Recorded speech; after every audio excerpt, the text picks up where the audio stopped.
Hello everybody, and welcome back to another FimFiction reading. Today I'm going to be continuing Letters from a Friend at the End of the World with Chapter 20, In the Belly of the Beast. The Queen's leathery wings folded against her sides as she lowered herself into her stone seat. Motioning to the three Drake brothers, she said, "Typhon, Ajna, Sirish, you may leave us, and take the other two with you." No sooner had she spoken than the brothers gave quick nods and gathered their respective prisoners, bowing before exiting the room. Giving a sly grin and then a nod at both sets of guards, she added, "And you may leave us as well. I would like to speak to this one alone. With her friends, she is a minor threat, and by herself, she is even less so." The guards looked somewhat uneasy, but bowed respectfully and then slithered out of the room, leaving Trixie alone with the Queen. As soon as they had left, the Queen turned her saccharine smile on Trixie, a sight made all the more frightening by Tiamat's massive teeth gleaming in the light. Trixie shifted her hooves back and forth nervously as she waited for her to say something. For what seemed like a millennia, the Queen remained silent, simply staring at Trixie with those fiery eyes and pointed smile, until finally she spoke, breaking her gaze and pointing at the icy, chandelier-like object hanging above them with a lazy gesture. "Do you see that?" she asked in a nondescript tone. Trixie ignored the question. Building up her courage, she said, "Why have you taken us prisoner? We haven't done anything to make you our enemy." Tiamat ignored Trixie right back, continuing along her previous line of thought. 1,000 years ago, that was but one small, meaningless ice crystal, no larger than the horn on your head. Trixie said nothing, but looked up at the massive structure and imagined a time when it was so small. 1,000 years ago, I was too but one small, meaningless drake. The Queen continued. In those times, I was only one of my kind, until my sisters were born at least, but that wasn't for another decade or so, she said, waving a hand dismissively. Born of true dragon and his mate, a lowly serpent, I was the first drake. Not quite a full dragon, but neither a full serpent. I was looked down upon by both sides. To the so-called true dragons, I was but a half-breed, a lesser being not worthy of such high acclaim. But to the serpents, one would think I would be regarded as a god, being half-dragon and born with half their strength. But alas, that was not the case. She sighed, staring up at the crystal, lost in some half-forgotten memory. Trixie's lips felt dry, and she couldn't find the words to speak, so Tiamat continued unabated. Cast out by my own father, and rejected by my mother as a hybrid monster, I wandered aimlessly for a time. Honestly, I've forgotten how long I was alone. Time seems to blur as the years grow longer and my age lengthens. She sighed.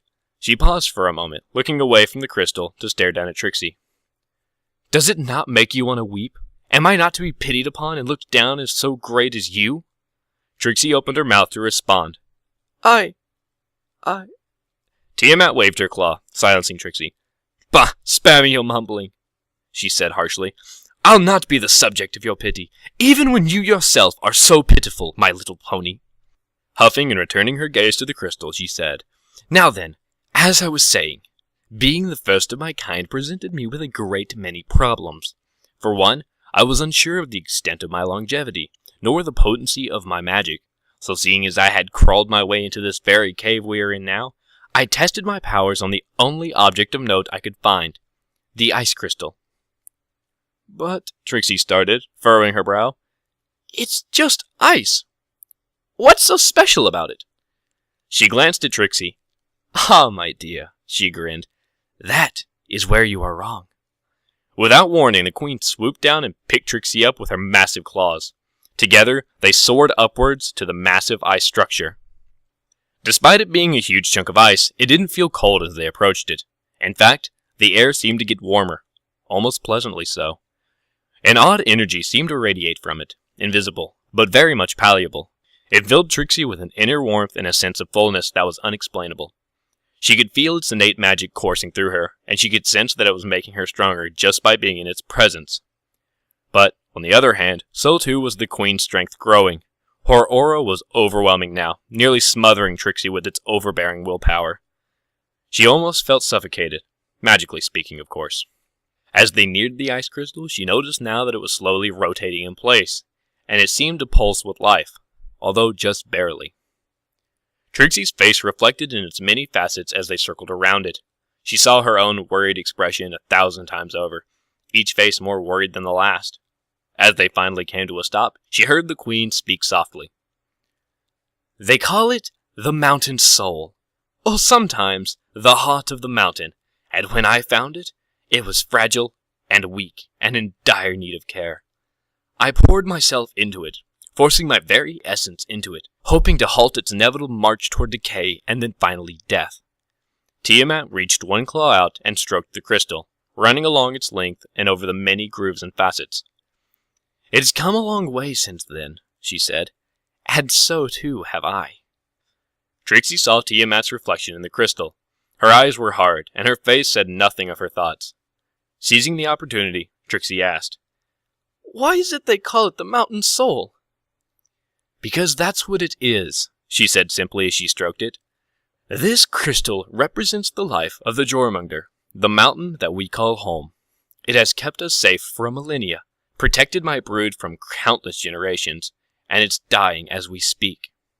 For some reason she couldn't explain, that hit Trixie like a hammer. She felt her heart turn to stone, and her chest became heavy. "What? But why?" Tiamat was silent. She gazed into the crystal's depths, lost in thought. "The mountain soul is dying? Why? What does that mean? Is Tiamat going to die too?" The Queen spoke finally, interrupting Trixie's thoughts. "I do not know why it is dying," she said, "but I have felt its life dwindling away for the last 2 decades, slowly eating away at its soul and breaking the crystal down." She paused for a moment. "As large as it is now," she said, "it used to be even greater than this." She sighed, almost wistfully. Trixie gasped silently. "This is smaller than it used to be? Celestia, how big was it before?" Tiamat mumbled something under her breath, then said, "It matters little why it is dying. All that matters is how I can stop it from dying. For centuries I engrossed myself into studying its origins, but found nothing of any use. I know not where it came from, nor why its magic is linked to me and mine, but as we have grown stronger, so too has it. Now, for some unseen reason, it's fading away, yet my brood remains strong as ever." She stopped, shaking her head. But why am I telling you this? Surely you must be asking yourself what all of this has to do with you." She gestured towards Trixie, waiting for the inevitable questions. Trixie bit her lip, unsure of what to say. "I don't understand," she said finally. "You said it yourself. The soul is linked to you people. But if they're not dying, then why is it? And even if it is dying, why tell me? What is my part in all of this?" The Queen said nothing for a while, merely watched the tiny crystals that had splintered off from the main one dance around and cast brilliant patterns of light across her amethyst scales. Turning Trixie around so she could look into her eyes, she said, "I may be but half a dragon, but even I can feel when the eye opens. My children cannot feel it because they have so little of the magic in them that it only grants them that of flight, and in some cases, such as Cypher, ice breath. Although," she mused, "I hear my sister Amphitrite's children breathe fire like real dragons, and that Kalsaru's offspring breathe wind like tornadoes. So, perhaps there is more of the dragon's blood in them than I even know." Tiamat stopped herself. But I digress." She smiled toothily. "You see, my dear, dragons, true dragons, real dragons, are a rare breed." She made a dismissive motion with her free hand. "Yes, there are many dragons in this world, though they are no more true dragons than I. They may look more part than I, but they lack the prowess and spirit of a true-born." She curled her claw into a massive fist and stared in it. "Only a small number remain from the dozens that used to rule the land. My father among them." Her fist tightened. "I believe that saying the mountain soul requires the magic of a true dragon. And I have not had the displeasure of meeting one in over 700 years. "But I'm not a dragon," Trixie said, "and I haven't met one either." She shook her head. "I still don't know what you want from me, or why you kidnapped me and my friends." "Kidnapped?" Tiamat chuckled. "My dear, You may be my prisoners, for the time being, but you were not kidnapped. Far from it, in fact. Trixie was taken aback. What? But your drakes captured us and put us in prison. Isn't that what kidnapping is? The queen let out a hearty laugh. The bridge crumbles beneath your hooves and you tumble into an endless abyss, only to be saved by my children, and you call it kidnapping. She rolled her eyes. My, are all ponies this ungrateful? Trixie held up a hoof. Wait, you mean it wasn't you that caused the bridge to fall apart? Smiling sweetly, the queen shook her head.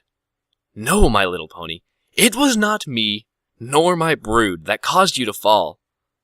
Then what did cause it? Tiamat waved the question away.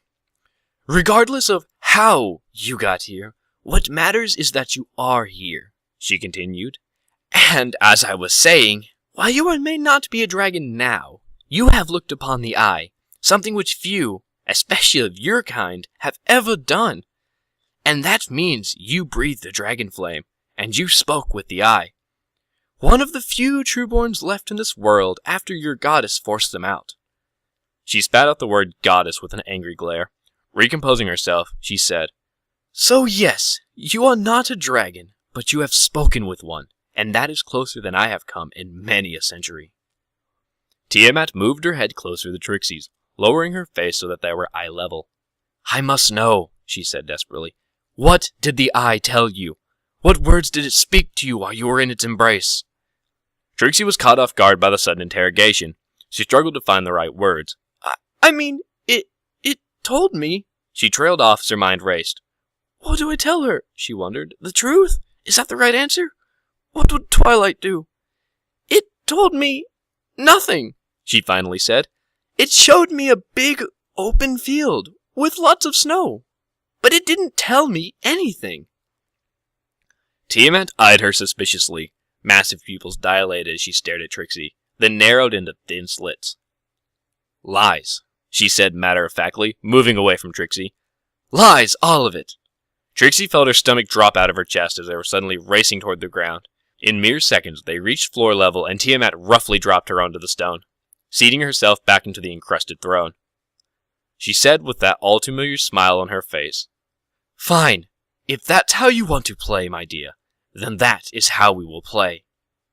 Turning away from Trixie and rapping on the armrest of her trail, she said loudly, Guards! The same 4 guards from afar hurried back into the throne room at her command and bowed.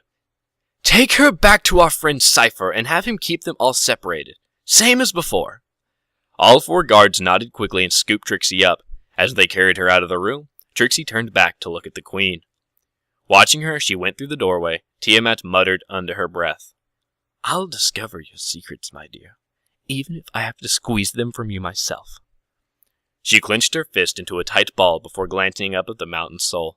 Her eyes softened. I won't let my children die. A familiar voice echoed through the room as Trixie was tossed unceremoniously into the moist, rocky floor. Hello there, my little dove. It seems like you're back in me keeping. Happy days, eh, love? Cypher's face, illuminated by the flickering candlelight, grinned wolfishly at Trixie. He wormed his way toward her and lit a pair of icy blue lanterns along the way. In the dim light, Trixie could see that the room was already far better than the one she had previously occupied. In the corner, a small pile of rags constituted what she assumed was to be her bed. Beside that, a quill, an inkwell, a roll of paper sat inconspicuously.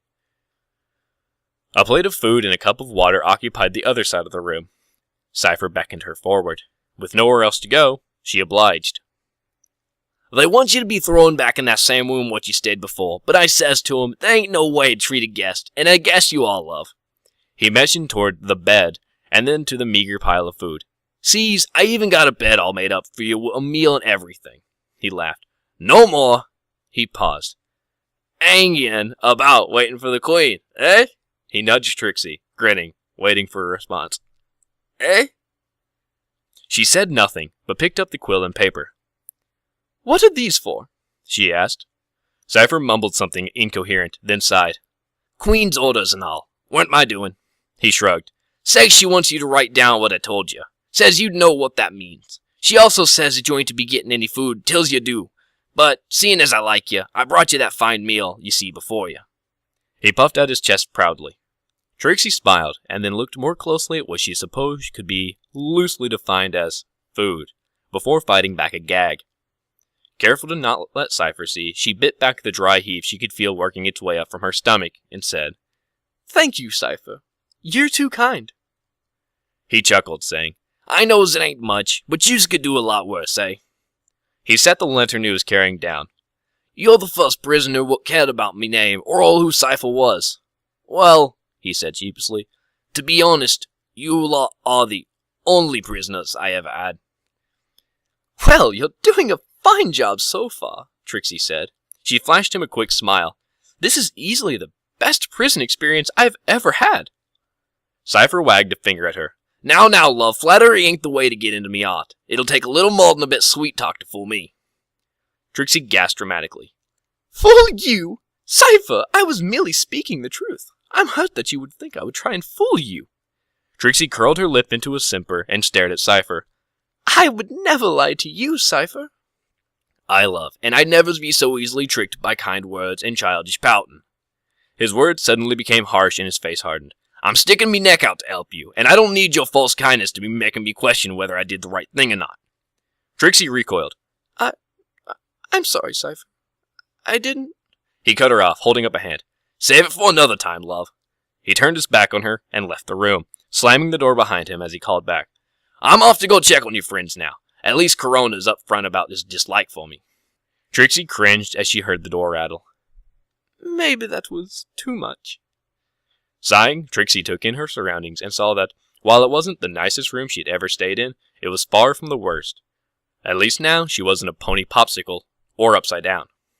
She glanced over at the food and could have sworn she saw something move. Her stomach growled, and she finally felt the effects of 2 full days without food. She suddenly felt somewhat lightheaded and decided that the terrible food was still better than no food. As she made for the cup of what she hoped to contain water, the parchment caught her eye. Turning her attention away from her dinner, she picked up the quill with her mouth and dipped it into the inkwell. It had been a long time since she had had to use her mouth to write, but with her magic still being mysteriously absent, she had no other choice. She tapped the quill against the side of the inkwell to remove any excess ink, and then made a test stroke against the parchment. A long, stuttery stroke less flowed across the page than more attacked it, leaving jagged black wounds in its path. I didn't realize I was so out of practice. I might have to rewrite this once I get my magic back. Satisfied that her writing would at least be legible, generally speaking, she re-inked the quill and started a new line. Dear Twilight Sparkle, these last few days have been... She paused, thinking of what word could possibly describe the recent events that had befallen them.